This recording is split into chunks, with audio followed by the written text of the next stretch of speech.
साहेब 10 वर्षापूर्वी पेट्रोलचे भाव 70 रुपये होते, आज 100च्या पुढे गेले। 10 वर्षांपूर्वी जे सोनं 26,000 ते 28,000 रुपये होतं, आज 1,14,000च्या पुढे गेलं। तुम्ही कुठलीही वस्तू घ्या, तिच्या किमतीत 30% जास्त वाढ गेल्या 10 वर्षात झाली। नोकरदारांचे पगार वाढले।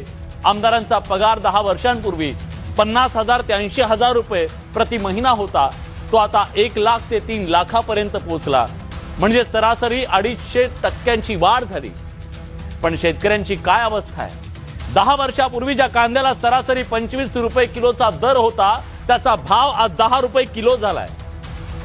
जे सोयाबीन 10 वर्षांपूर्वी 4,000 ते 4,500 रुपये क्विंटल होतं, त्याचे भाव आजही तेच आहेत। साहेब, ही परिस्थिती फक्त शेतकऱ्यांच्याच बाबतीत का? बाकी सगळं सोडा हो, आम्ही शेतकरी ज्या दुकानातून खत बियाणं विकत घेतो ना, ते दुकानदार आमच्या कमिशनवर परदेश दौरे करतायत साहेब। पण आम्ही शेतकरी मुंबईचा किनारा सुद्धा बघू शकत नाही। मुंबई सोडा, जिल्ह्याचं ठिकाण सुद्धा शेतकरी 6-6 महिने पाहू शकत नाही। इथल्या शेतकऱ्याची आर्थिक परिस्थिती आहे। आमचं हे गाऱ्हाणं तुमच्या कार्यक्रमात नक्की मांडा, असं म्हणत त्यांनी फोन ठेवला।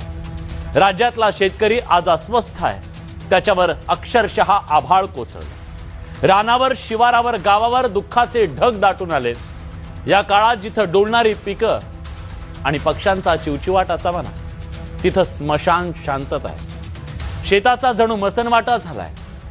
पितृ पंधरवाड्यात पिंडाला कावळा शिवावा म्हणून कावळ्याची वाट पाहतात, तशी पंचनाम्यासाठी शेतकरी माणसं सरकारी कर्मचाऱ्यांची वाट पाहत आहेत। तिकडे उत्तर महाराष्ट्रातल्या कांदा उत्पादक शेतकऱ्यांच्या डोळ्यात अक्षरशः पाणी आहे। रडवतोय कांदा।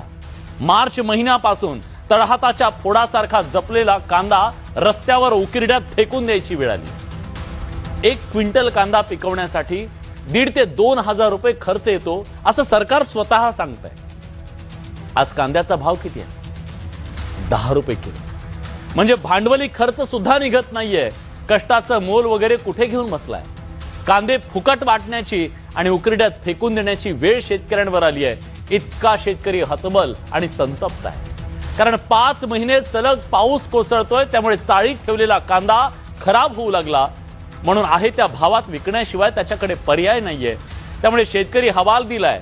कांदा शेतकऱ्यांना तो रडवतोय, त्याचा आक्रोश काळीच पिळवटून टाकतोय। पण सरकारच्या काळजाला पाझर कधी फुटणार, हा सवाल आहे।